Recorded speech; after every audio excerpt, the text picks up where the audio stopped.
what about the other 1% of the UFO phenomenon? Has there ever been legitimate sightings?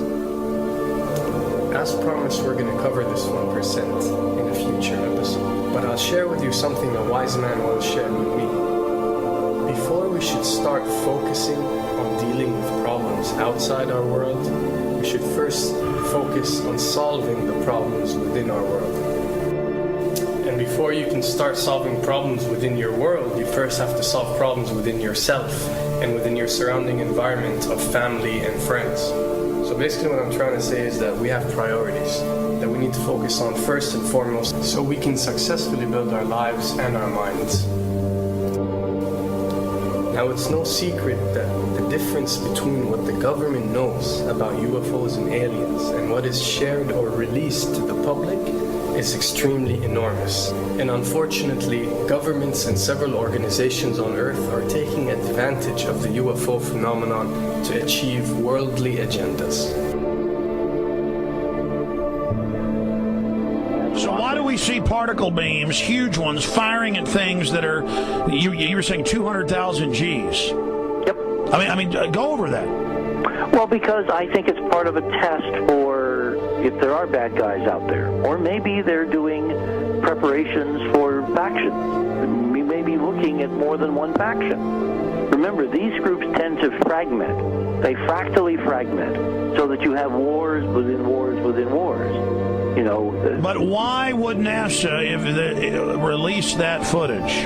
Well, remember, you've got all the good guys in NASA, and then you've got a few who are not good guys. The good guys don't know that there's something to keep secret. Remember, the lie's different at every level. They believe the lies they've been told. So when you set up a structure, an institution, which is supposed to be open and above board and is supposed to present live TV of the shuttle missions, they present live TV. Now, the controllers can't say, oh, well, you can broadcast this, but you can't broadcast that. Because the honest guys will then say, sure. Well, why can't we broadcast that? So people always say if this was happening, it would come out, and it is coming out. Well, I mean, I agree with you. When you've got the Catholic Church saying we need to love the aliens, they're our brothers, when you've got every major denomination saying it, when you've got all the movies, and you've got, in the 80s, huge programs at the Olympics with aliens landing, fake aliens, and you've got huge things the size of 3 football fields floating over Dallas and stuff all over the place. Something's going on. And then I read government documents about fake extraterrestrial landings. Any of this. Why? I mean, you believe it's fake. Remember Operation Northwoods? Yes. Okay. Or we can go to the, September 11th. Governments do huge, big things to sway populations at key nodal points in history. They love hoaxes.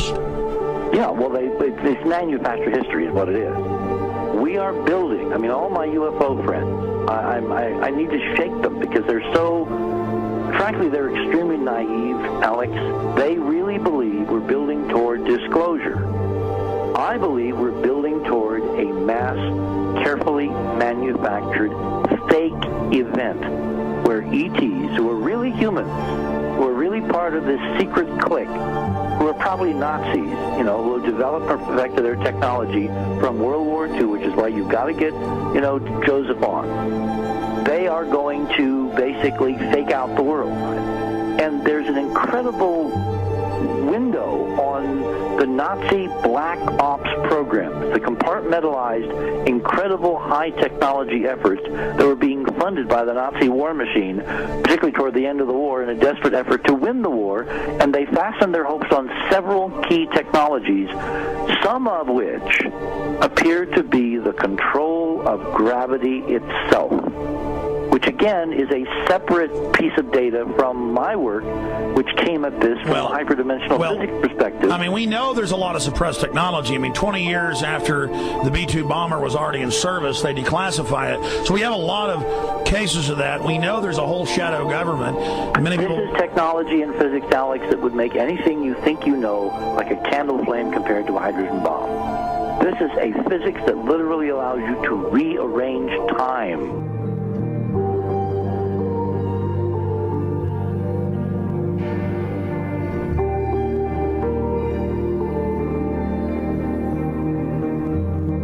But I mean, imagine you've got all these compartments in these pyramids within pyramids of compartmentalization. That's why that's the New World Order symbol.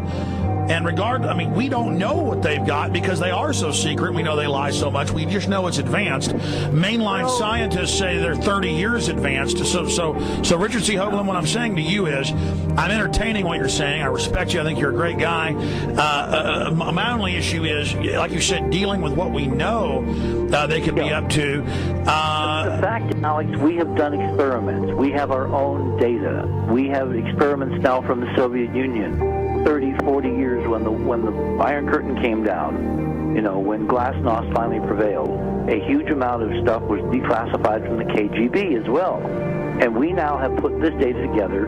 We not only know what the physics is, we know what it can do, we know what it's based on, we know how to make it work. We've seen in our own experiments ample evidence. We've seen experiments across the American landscape and even in Europe that vindicate various parts of this. And the latest thing I'm working on, it looks like von Braun himself was deeply involved in some of this early physics experimentation, but they're keeping all the good stuff for themselves. The reason is that if we got access to the good stuff, if we got access to the technologies, the energy, we wouldn't be worried about $4, $5 a gallon gas or $10 a gallon gas.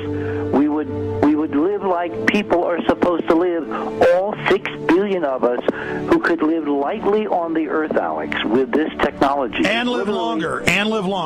Absolutely, and better, and you could live to 200-300 and have the virility of your 20s and 30s.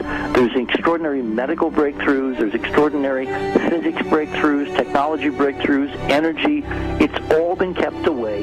Think about it. We're already on a planet hurtling through space, all these wonders around you, and you've been taught it's bizarre to question, and that's because there's so many kooks in the alternative movement who do talk about ridiculous, Hollywood-style green men, instead of really looking at the shadow government and all these crazy secret societies that are admittedly running NASA and the shadow government. Now, ladies and gentlemen, during this talk that I'm going to give you, I'm going to explain to you the history of this phenomenon, who the secret government really is, and I will name them by name, beginning group, the study group. I will tell you who they are today. I'm going to tell you what this is all about. I'm going to tell you who's selling drugs to your children, and I'm going to tell you why the United States government is afraid for you to find out what the truth is regarding UFOs.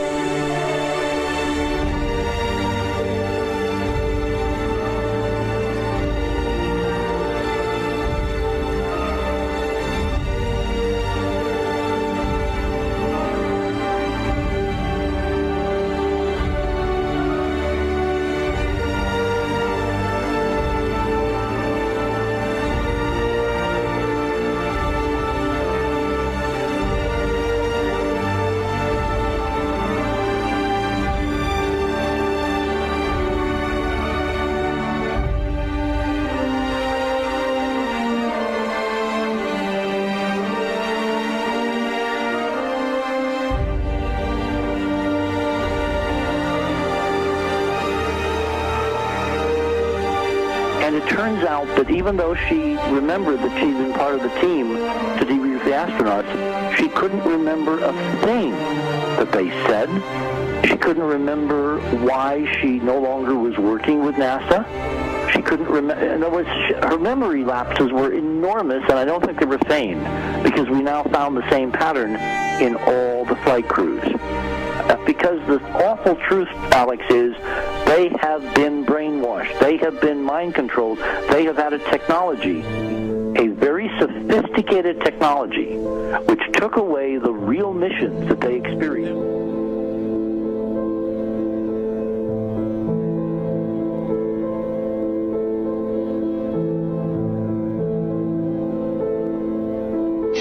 Sorry.